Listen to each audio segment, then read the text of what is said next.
Hey everyone, welcome back to Crazy Tech Tricks. In this video, I will show you how to change the default install location in Windows 11 in a very easy way. So let's get started. Firstly, go to Start menu.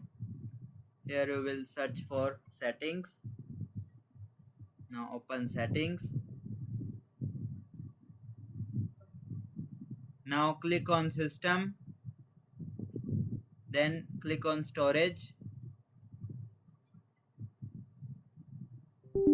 Then click on Yes and scroll down and open Advanced Storage Settings.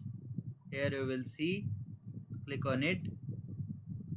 Now in this you will see where new content is saved. Click on it. Then here you will see new apps will save to. You can select the destination, like I want to save new apps to this, and then click on apply. Now new Microsoft Store apps will install in the selected location, new volume n, and that's it. This is how you can change the default install location in Windows 11. So if this video helped you, make sure to like the video and subscribe for more easy tech tutorials. Thanks for watching.